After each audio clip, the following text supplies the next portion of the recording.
नमस्ते दोस्तों। पूर्व प्रधानमंत्री मनमोहन सिंह को कटघरे में खड़ा करते हुए एक हिंदू संगठन ने सच्चर कमेटी के खिलाफ याचिका दायर की है। इसमें कहा गया है कि वह अधिसूचना किसी कैबिनेट निर्णय का नतीजा नहीं थी, बल्कि तत्कालीन प्रधानमंत्री मनमोहन सिंह की इच्छा पर आधारित थी। समिति का गठन भारतीय संविधान के अनुच्छेद 77 के उल्लंघन है। सच्चर समिति असंवैधानिक और अवैध है, क्योंकि यह राष्ट्रपति के आदेश के तहत नहीं बनाई गई। आप सभी का मैं स्वागत करता हूं हमारी इस खास चर्चा में। मुद्दा जरूरी है। हमारे साथ मौजूद हैं वरिष्ठ अधिवक्ता श्री सुरेश गुप्ता जी और सामाजिक कार्यकर्ता श्री शिवा शास्त्री जी। आप दोनों ही मेहमानों का इस कार्यक्रम में बहुत बहुत स्वागत है। सुरेश जी, सबसे पहले मैं आपसे जानना चाहूंगा, संसद द्वारा कोई भी आयोग या कमेटी बनाई जाती है तो उसके लिए कैबिनेट की मंजूरी कितनी आवश्यक होती है? अमित जी, इसमें मेरा विचार जो है, मैं कहना चाहूंगा ये विषय वैसे संवैधानिक जानकारी का है जी, लेकिन जहां तक मैं समझता हूं, प्रधानमंत्री जो है वो एक जनता का सेवक होता है और संविधान के दायरे में रहकर उसको कार्य करना होता है। तो कोई भी कमेटी, ऐसी कमेटी जिसकी समितियों की सिफारिश लागू करने के लिए सरकार बाध्य तो नहीं, लेकिन उसकी सिफारिशों पर विचार करने के लिए बनाई गई जाने के लिए कमेटी बनाई जानी है, उसका कैबिनेट से अप्रूवल लिए बिना हमारे प्रधानमंत्री सुमोटो लेकर कमेटी गठित करते हैं तो ये सरासर असंवैधानिक है। और मैं उन जो सनातनी लोग जिन्होंने इस मुद्दे को संज्ञान में लेकर जो याचिका दायर की है, मैं उनका धन्यवाद करता हूं। और उन्होंने 2005 की बनी हुई कमेटी को, इतने दिन पुरानी बात को आज जो अपने संज्ञान में लेकर उन्होंने जो कोर्ट में लेकर गए हैं, मैं उनका बहुत बहुत धन्यवाद करता हूं और उनको साधुवाद देता हूं। जी जी। दोस्तों, मैं आपको बता दूं कि सच्चर समिति 7 सदस्य उच्च स्तरीय समिति थी, जिसकी अध्यक्षता दिल्ली उच्च न्यायालय के पूर्व न्यायाधीश राजेंद्र सच्चर कर रहे थे। समिति ने भारत में मुसलमानों के उस समय के विकास को लेकर सुझाव और समाधान दिए थे। इस याचिका में की जो रिपोर्ट थी उस पर अमल पर रोक लगाने की मांग की गई है इस याचिका में। और शिवाजी, सबसे पहले मैं आपसे जानना चाहूँगा कि ये जो कमेटी बनाई गई थी, जैसा कि अभी सुरेश जी से बात हुई, उनके अनुसार भी अगर संवैधानिक तौर पे उसका कैबिनेट से अप्रूवल नहीं लिया गया था तो ये गलत है। इस कमेटी में बहुत सारी सिफारिशें की गई थी जो कि मुस्लिम समुदाय के लिए की गई थी। उनकी आर्थिक, शैक्षिक और बहुत सारी पहलुओं को उन्होंने उसमें जो है रखा था, बहुत सारी सिफारिशें की गई थी। आपका क्या मत है शिवाजी के इस कमेटी के द्वारा जो सिफारिशें की गई थी वो किस प्रकार से थीं और उनको कैसे आप किस नज़र से देखते हैं? ये पहली बात तो धारा 77 का सीधा सीधा उल्लंघन करती है।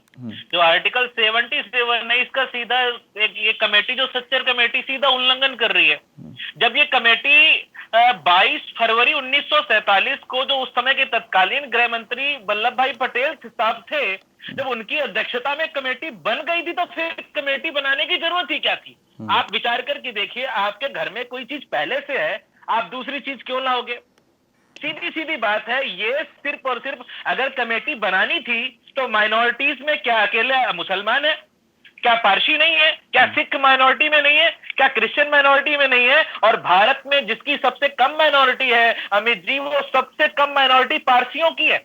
और आप एक बात जानकर के हैरान होंगे कि उन माइनॉरिटीज में सबसे शिक्षित वो है। जब वल्लभ भाई पटेल की अध्यक्षता में, जो वर्तमान में उस समय वित्त मंत्री थे, उनकी अध्यक्षता में जब सच्चे कमेटी बन चुकी थी, जो अल्पसंख्यक को, मुसलमानों को शिक्षा के लिए, स्वास्थ्य के लिए, अनेक साधनों के लिए उनको कमेटी बन चुकी थी, तब ये दोबारा कमेटी क्यों बनाई गई? आप खुद विचार करके देखिए।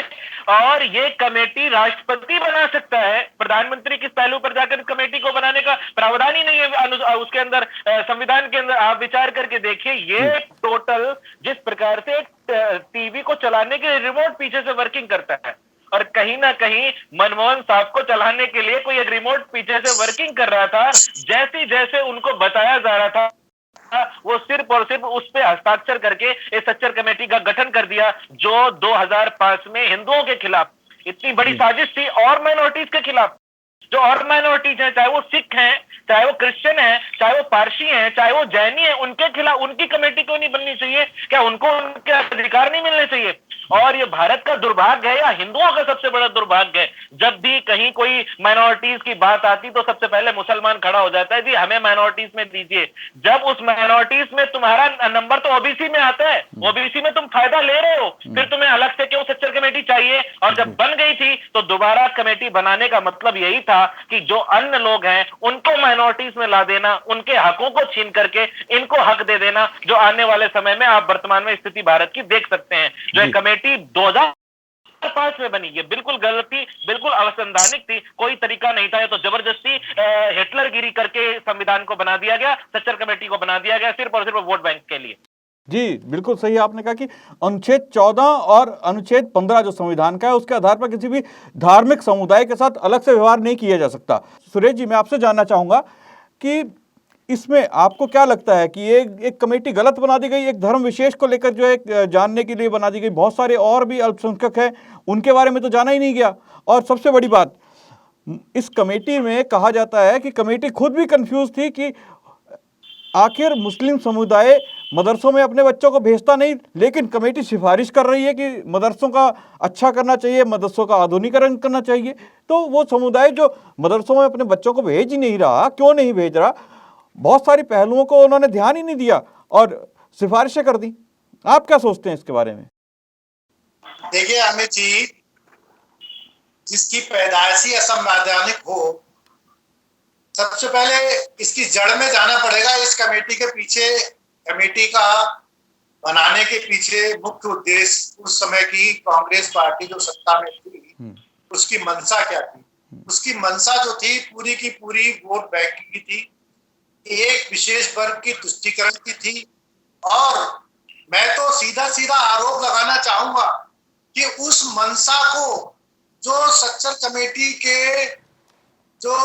के जिसके अध्यक्ष थे, उस अध्यक्ष ने उस मंशा को उस कमेटी की सिफारिशों में पूरा करने की कोशिश की है। जो भी कमेटी बनाई है, उस कमेटी ने इस तरफ बिल्कुल भी ध्यान नहीं दिया।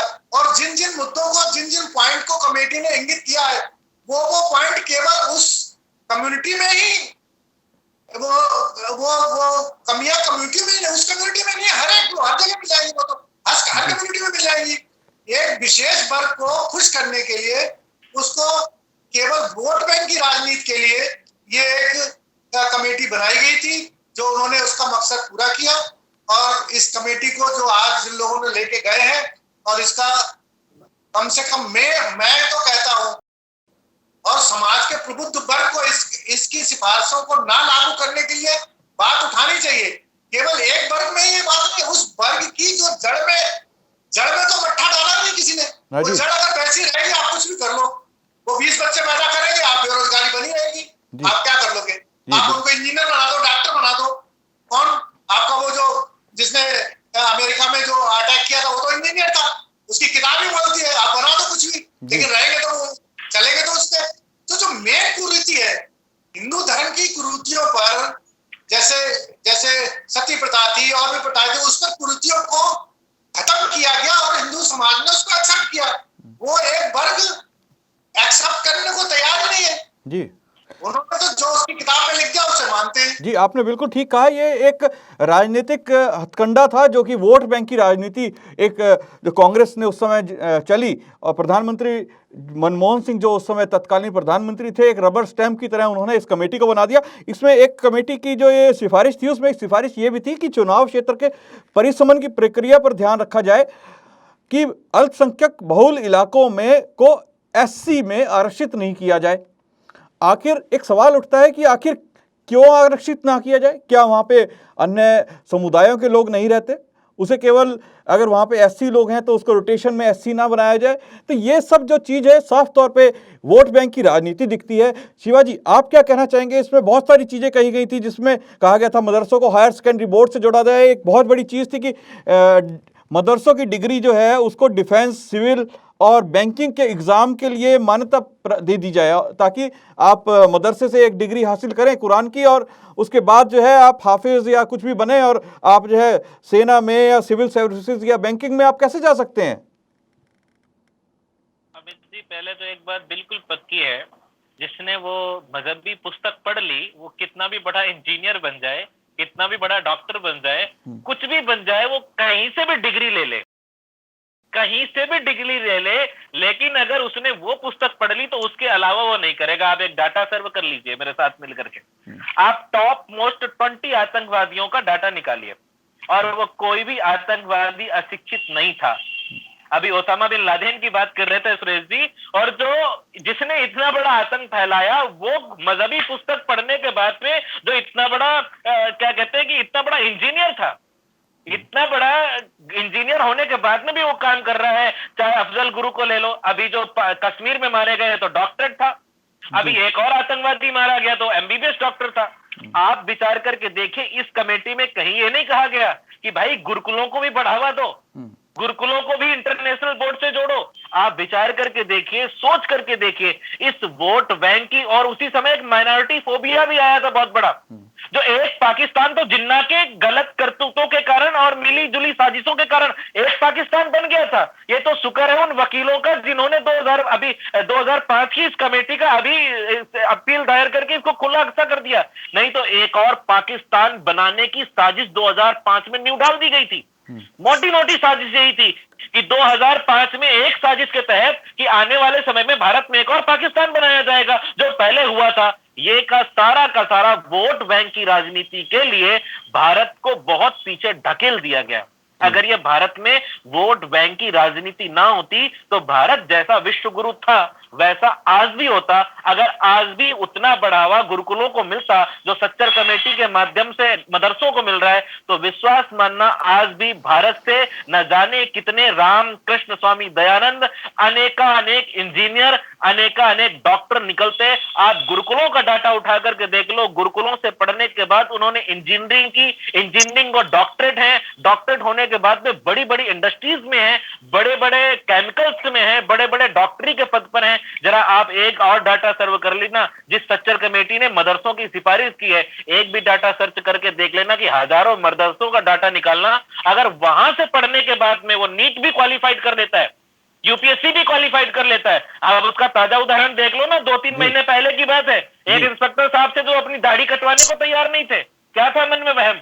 आप कुछ सोच करके देखिए अमित जी, ये सारी की सारी सोची समझी साजिश थी। गुरुकुलों को खत्म करो, मदरसों को बढ़ाओ, जिससे भारत में आतंकवाद पैदा हो और भारत में इस्लाम की जड़ें मजबूत हो। उसके बाद अपने आप ही भारत में एक और पाकिस्तान बनाने की मांग उठेगी। एक और पाकिस्तान बना देना, हिंदुओं की जनसंख्या फिर छोटी रह जाएगी, फिर इसको धर्मशाला बना देना, फिर इसमें मुसलमान आकर के रह लेगा, फिर आने वाले समय में फिर एक और पाकिस्तान बनेगा। जिस प्रकार से इंडोनेशिया चला गया हमसे, कंबोडिया चला गया, बांग्लादेश चला गया, अफगानिस्तान चला गया, पाकिस्तान चला गया, नेपाल चला गया और कई देश हमसे चले गए। किस कारण से? हम वहां पर यही साजिशें हुई, आज भी यही साजिशें हो रही हैं। ऐसी कमेटियां बनती रही और ऐसी कमेटियों का खंडन ना हुआ, और अगर इन्हें खत्म नहीं किया गया तो एक और पाकिस्तान बन जाएगा। ये हम सब शुक्र गुजार है उन वकीलों का जिन्होंने इस कमेटी को सच्चाई को सामने लाए, और हम सबको पता ही नहीं था, अभी आधे हिंदुओं को नहीं पता था कि उनके खिलाफ ये साजिश की जा रही है। जी, ये बहुत वास्तव में बहुत बड़ी साजिश थी जिस प्रकार से आपने बताया। और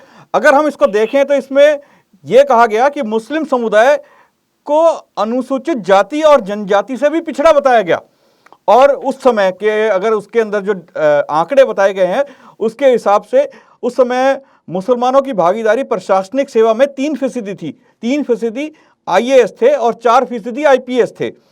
पुलिस बल में मुसलमानों की भागीदारी 7.60% थी। रेलवे में 4.5% मुसलमान उस समय में कार्य करते थे, जिनमें से 98.7% निचले पदों पर थे, और सरकारी नौकरियों में उनका प्रतिशत 4.9% बताया गया था इस कमेटी के अनुसार उस समय। और इस कमेटी ने यह भी कहा था कि मुसलमानों की साक्षरता दर भी राष्ट्रीय औसत से कम है। तो सुरेश जी, जिस प्रकार से अभी शिवा शास्त्री जी ने बोला, या हम ये इसके जो आंकड़े इसमें दिखाए गए थे, जो इसमें एक बातें बताई गई थी कि मुसलमान अनुसूचित जाति और जनजातियों से पिछड़ा हुआ है, ऐसा तो नहीं लगता। देश में अगर देखा जाए तो बड़े बड़े पदों पर बड़े बड़े बिजनेस आप देख सकते हैं, बहुत सारी जगहों पे मुसलमानों के पास बहुत सारे बिजनेस हैं आज हम देखते हैं। तो कहीं भी ये अनुसूचित जाति या जनजाति के जैसा तो कुछ नहीं है, इनसे कोई भेदभाव नहीं किया जाता इस देश के अंदर। तो आप क्या सोचते हैं इसके बारे में? आपने बिल्कुल ठीक कहा। अभी शिवा शास्त्री जी ने भी बिल्कुल इसी बात को मैं आगे बढ़ाता हुआ कहूंगा। जो कमेटी की एक सिफारिश ये भी थी, जैसा कि आपने पीछे भी प्रश्न किया था, कि परिसीमन करके उन क्षेत्रों को जहां पर मुस्लिम बाहुल्य है वहां पर जो कि रिजर्व सीटें हैं SC ST के लिए, उनको समाप्त कर दिया जाए जी। आप ये बात देखिए अमित जी, ये इस देश को संवैधानिक तरीके से इस्लामिक स्टेट बनाना चाहते हैं, जैसे इन्होंने कश्मीर को बना दिया था। कश्मीर को इन्होंने संवैधानिक तरीके से इस्लामिक स्टेट बना दिया था। ये पूरे भारतवर्ष को संवैधानिक तरीके से गजवाए हिंद करके, ये गजवाए हिंद का एक तरीका निकाला इन्होंने कि भाई SC ST को खत्म कर दो। क्यों? SC ST उनसे पिछड़े हुए नहीं है, सदियों से उनके साथ अत्याचार होना चाहिए, इन्होंने किया है, इस कम्युनिटी ने किया है। आप कश्मीर का हालत उठा के देखिए, SC ST के जो कि पंजाब से मंगाए गए थे कुछ SC ST के लोग, उनके लिए सिर्फ एक ही काम था, मैला ढोना। उनको ना नौकरी मिल सकती थी ना वो कुछ मिल सकता था। मतलब कि SC ST से भी इनके नीचे रखकर इनको तरजीह देने की इस कमेटी की साजिश को समझिए आप। कमेटी की और कमेटी नियुक्त करने वाले लोगों की साजिश को समझिए आप। साजिश क्या है कि संवैधानिक तरीके से इस देश को इस्लामीकरण करना चाहते हैं। आप इनकी गहराई को और इसकी साजिश को तो समझिए। और ये तो जैसा कि शिवाजी ने कहा, ये जो जिन लोगों ने ये याचिका दायर की है, ये याचिका दायर करने से कम आज जो सोशल मीडिया इतना बड़ा साधन है कि जन जन तक हर बात पहुंच जाती है। जब सच्चर कमेटी की सिफारिशें दी गई थी तब शायद इतनी प्रचारित नहीं हुई होगी, लेकिन अब वो लोगों को पता चल जाएंगी कि कमेटी की क्या सिफारिशें थी और इन सिफारिशों के चलते हमारे जो राष्ट्र का था उस राष्ट्र का कैसे नुकसान होने वाला है, हमारे ताने बाने को कैसे बिगाड़ा जा रहा है। मतलब हमारा जो स्ट्रक्चर है हिंदुस्तान का, जो एक सामाजिक और जो स्ट्रक्चर, उसको कैसे खत्म किया जा रहा है, इस्लामिक स्टेट में बदलने की कोशिश की जा रही है। ये बहुत बड़ी साजिश थी जिसको इन सिफारिशों को कोर्ट को चाहिए कि इन पर रोक लगाए और नई कमेटी बनाए, वो सबके लिए हो, वो खाली मुस्लिमों के लिए क्यों? मुस्लिम आप ये अमित जी, आप इस पर मैं बड़ी मतलब आश्चर्य की बात है, जिन लोगों ने, जिस कम्युनिटी ने इस देश पर 800-900 साल राज्य किया और अंग्रेजों के शासन काल में भी जिन लोगों ने अच्छे पदों पर रहे, आज वो कमेटी सबसे पिछड़ी बता दी। मतलब 800 साल हमारे ऊपर, हिंदुओं के ऊपर राज्य करने के बाद उसके लोग सबसे ज्यादा पिछड़े हुए हैं जी। लेकिन इस जड़ में तो कोई जाने की कोशिश ही नहीं कर रहा जी। मैं कहता हूँ इसकी जड़ तो वो किताब है, वो किताब कुछ करने नहीं देती इनको। विज्ञान में इनको जो उसमें लिख दिया वो इनके लिए विज्ञान है, इनके लिए कुछ नई इनोवेशन नहीं है। कोई नई, अगर वो किसी नई इनोवेशन के बाद अगर उनकी किताब उस बात पर मना करती है तो वो उसको इनोवेशन को नहीं मानते जी। उस जड़ पर तो कहीं कोई कमेटी बोलने को तैयार ही नहीं है जी। अमित जी, इस पर बात करनी चाहिए ना जी। आपने बिल्कुल सही कहा। बिल्कुल आज अगर एक मौलाना मस्जिद से कह देता है कि पोलियो की ड्रॉप्स मत पिलाओ, पोलियो की ड्रॉप्स पिलाने से बच्चों को, जिसे कह लीजिए, उन्हें नपुंसकता आ जाएगी, या फिर ये वैक्सीन नहीं लगवानी क्योंकि वैक्सीन जो है, वैक्सीन के अंदर जो है कोई जानवर का खून इस्तेमाल किया गया है, तो वो पूरा समुदाय उसका बहिष्कार कर देता है।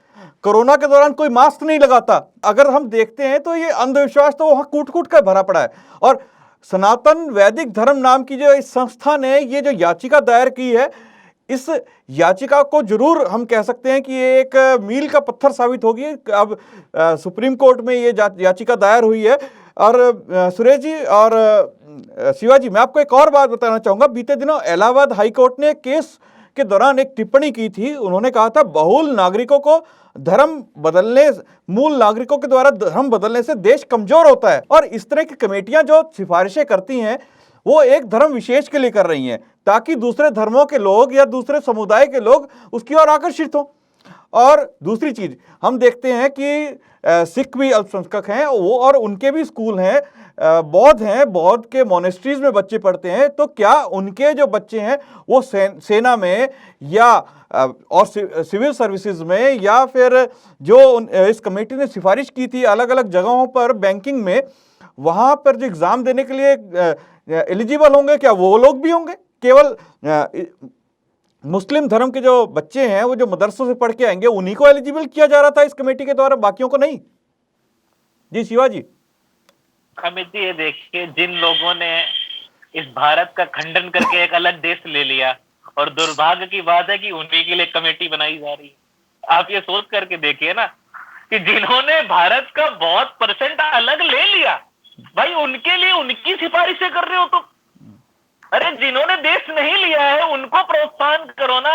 आज भी आप यूपीएससी के एग्जाम में देखिए, आप इस्लामिक स्टडीज कितनी वैलिड है। आज भी आप देखिए, जिसका परिणाम अभी कुछ दिन केबीसी में हमें देखने को मिला, जिसमें बताया गया युवाओं के नेता कौन है, जिसमें उमर खालिद का नाम था, कन्हैया कुमार का नाम था। आप सोच करके देखिए किस विचारधारा से भारत को आगे बढ़ाए जाने का प्रयास किया जा रहा था। आप सोच करके देखिए, ऐसे लोगों के लिए कमेटी बना करके आज बड़ा दुर्भाग्य से मैं कहना चाहता हूं, मुझे दुख होता है इस बात को कहने के लिए कि हमारी वेदों के स्टडीज को यूपीएससी वैलिड नहीं देती है, हमारी अपनी कल्चर को यूपीएससी वैलिड नहीं देती है। लेकिन दुख की बात ये देखो कि इस्लामिक स्टडीज को यूपीएससी वैलिड देती है, और यूपीएससी के प्रिपरेशन के लिए जिस अखबार को सबसे ज्यादा वैलिड माना जाता है उसमें शायद वो अखबार इस्लामिक विचारधारा से प्रभावित है। आप ऐसे लोगों के लिए सच्चर कमेटी बनाए जिसमें अजीज प्रेम जी आते, जिसमें क्या कहते हैं कि हमदर्द के मालिक आते हैं, जिसमें हिमालय के मालिक आते हैं। ऐसे लोगों को जिनको फंडिंग पहले से प्रोवाइड हो रही है उनके लिए सच्चर कमेटी बना करके हिंदुओं का नामो निशान खत्म करना देना चाहती थी ये कमेटी। आप विश्वास मान करके ये कमेटी अगर कंटिन्यू 20 ईयर्स और वर्किंग करती तो हिंदू कटोरा लेकर के धरती पर आ जाता, उसके लिए कोई नौकरी नहीं होती, कहीं पर कुछ भी नहीं होता, और वो अकेले जमीन पर होता, उसका कत्लेआम होता। ये बिल्कुल सोची समझी साजिश थी। और मैं फिर से धन्यवाद करता हूं ऐसे वकीलों का जिन्होंने चाहे वो पराशरन साहब हो, चाहे सुब्रमण्यम स्वामी हो, चाहे उपाध्याय जी हो, ऐसे लोगों ने भारत की संस्कृति को, जो डूबी हुई संस्कृति थी अकॉर्डिंग टू संविधान, उसको बचाने के लिए बहुत वर्किंग कर रहे हैं। और हमें इनके सपोर्ट में, चाहे रामलीला के मैदान में आना पड़े, चाहे जंतर मंतर में आना पड़े, हमें ऐसे लोगों का सपोर्ट करना होगा, तभी हिंदू सुरक्षित रहेगा। नहीं, हर प्रकार से संवैधानिक और बढ़ती जनसंख्या से खत्म करने के पूरे प्लान कर लिए गए। जी सुरेश जी, एक और याचिका राष्ट्रीय अल्पसंख्यक आयोग ने सुप्रीम कोर्ट में एक जवाब दाखिल किया है इसी शायद केस में कि धार्मिक अल्पसंख्यकों के लिए केंद्र सरकार को योजनाएं जो केंद्र सरकार की है उनको जायज ठहराया है। उसका कहना है कि जो हिंदू संगठन है उनके 6 सदस्यों ने याचिका दायर की थी जिसमें अल्पसंख्यकों के लिए विशेष योजनाओं के लिए आपत्ति जताई थी। तो आयोग ने सुप्रीम कोर्ट से कहा है कि भारत जैसे देश में हिंदू सशक्त हैं और यहाँ संविधान के आर्टिकल के तहत अल्पसंख्यकों को कमजोर वर्ग में माना जाना चाहिए, और सरकार का दायित्व है कि कमजोर वर्ग के लिए शैक्षिक और आर्थिक हितों को बढ़ावा दे। और उनका कहना है कि इससे जो है जो बहुल वर्ग है वो कमजोर वर्ग को दबा नहीं पाएगा। ये जवाब राष्ट्रीय अल्पसंख्यक आयोग ने सुप्रीम कोर्ट में अभी दाखिल किया है। एक याचिका के उनसे जवाब मांगा गया था। तो आपको क्या लगता है, अब जो बातें हो रही हैं, इस तरह की जो याचिकाएं दायर की जा रही हैं, अब आज समाज जागृत हो गया है और उस शक्तियों के खिलाफ हो गया है जो देश को तोड़ने और एक धर्म विशेष को आगे लेकर पूरे समाज का जो ताना बाना है उसको खराब करने में जुटी हुई थी? अमित जी, 2014 के बाद ये एक समाज में परिवर्तन आया है। ये जो बहुसंख्यक समाज जिसको अभी तक हमेशा से दबाया गया, वो उसने बोलना आरंभ किया है 2014 के बाद। जी। इससे पहले तो वो बोलता था, उसके ऊपर आरोप लगा के, मतलब कि जैसे कि भगवा आतंकवाद, ऐसे ऐसे उसका आरोप लगाकर उसकी ना तो सुनी जानी और ना उसको कोई तवज्जो देना, क्योंकि विघटन था। 2014 के बाद एक अंगड़ाई आई है, एक जागृति आई है। उस जागृति ने, मैं तो कहता हूं ये जो अंदर से जो जागृति आई, इसको और प्रोत्साहन देना चाहिए। और इस प्रोत्साहन का ही नतीजा है जो आज आपको इस तरीके की याचिकाएं मिल रही है जी। बहुत तो ये मैं अमित जी कहना चाहता हूं, हमें इसका समर्थन करता हूं और आप सब लोगों को भी समर्थन करना चाहिए इसका जी। ठीक है जी। और इस पर एक बात मैं कहना ये चाहता था कि जैसे मैंने अभी आपको पीछे जैसे उदाहरण दिए थे कि आप जी बोलिए, अल्पसंख्यक के नाम से पीछे जो सच्चर कमेटी की एक वक्फ बोर्ड के बारे में उसको ताकत देने की भी बात कही गई है जी। अमित जी आपको पता हो कि ना पता हो जी, आप ये समझिए वक्फ बोर्ड को जो पैसा जाता है वो इनडायरेक्ट वे से मौलवियों को सैलरी दी जा रही है। और मौलवी क्या कर रहे हैं? मदरसों में जिहादी शिक्षा दे रहे हैं। अच्छा, दूसरी बात है कि अमित जी आपको बताना चाहूंगा मैं जी जी जी, रोना रो रहे हैं कि अशिक्षा है, गरीबी है बहुत, मतलब कि, और जो अपने 52-53 जो इनके कंट्री हैं जिनको ये अपना माई बाप कहते हैं, हाँ जी, वहां से अकूत धन आ रहा है इनके पास जी। उस धन का उपयोग उसलिए नहीं कर रहे अपनी शिक्षा के लिए और अपने उसके लिए, उस धन का प्रयोग कहाँ कर रहे हैं जी। आप पश्चिमी उत्तर प्रदेश में चले जाइए, आज से आप 20 साल 25 साल पहले गए होंगे, किसी रास्ते पर आपको शायद ही कोई मस्जिद नजर आ जाए, मंदिर तो 4 नजर आ जाते थे जी। अब आपको मस्जिदों की लाइन लगी मिलेगी। कहां से पैसा आ रहा है जी? आपने पैसा कहां आ रहा है जी। मतलब कि आप उनको एक तरफ तो कह रहे हो हम पिछड़े हुए हैं, इनके पास शिक्षा नहीं है, दूसरी तरफ उन कंट्रियों से अकूत धन आ रहा है। उस धन का अब जो सरकार आई है इसने कुछ रिस्ट्रिक्शन लगाई है, वही तो परेशानी है इनको जी जी। जो विरोध आज आपको सीए और जो तथाकथित आज जो किसान बैठे, इनके पीछे जो इनकी पीड़ा है वो दर्द तो यही है। जो इन पर जो रिस्ट्रिक्शन लग रहे हैं, जो बाहर से पैसा आ रहा है, हजारों कितने एनजीओ इन्होंने को बंद कर दिया गया, उनकी जो रजिस्ट्रेशन समाप्त कर दिया गया, यही तो दर्द है इनको। तो जो धीरे धीरे जागृति आ रही है, ये जागृति इस समाज की भलाई के लिए बहुत जरूरी है। और मैं कहता हूं ऐसी याचिकाएं और ऐसे जो सनातन के मानने वाले, सनातन के जो वकील, जो इस वकालत के पेशे में जो लगे लोग हैं, मैं उनसे कहना चाहूंगा कि ऐसे ऐसे मुद्दे और उठाएं और समाज, जब आप कोर्ट में ले जाओ तो चर्चा होती है सबसे बड़ी बात है। बिल्कुल, हमारा इस कार्यक्रम का मकसद ही ये है कि ये मुद्दे जो जरूरी मुद्दे हैं समाज के लिए, उनको लेके आना। और आपने बहुत सारी बातें इस चर्चा के अंदर बताई कि कैसे समाज में जागृति आई है और क्यों अब लोग इस प्रकार की याचिकाएं दायर कर रहे हैं। एक समय था कि एक वर्ग को दबा हुआ, कुचला हुआ कह के उनकी बात सुनी जाती थी और दूसरे वर्ग को कहा जाता था कि तुम उनके ऊपर अत्याचार कर रहे हो, इसलिए तुम्हें बोलने का हक ही नहीं है, और उस वर्ग को दबा दिया जाता था। वास्तव में दबा हुआ वर्ग कोई और था। लेकिन कुछ समय से जागृति आई है और उस वर्ग ने अपनी आवाज़ उठानी शुरू की है, उनकी आवाज़ सुनी भी जाती है, कानूनी तौर पे बहुत सारे मुद्दों का हल हुआ है। तो दोस्तों, इस कार्यक्रम का मकसद ही है कि उन मुद्दों को लेके आना जो मुद्दे जरूरी हैं।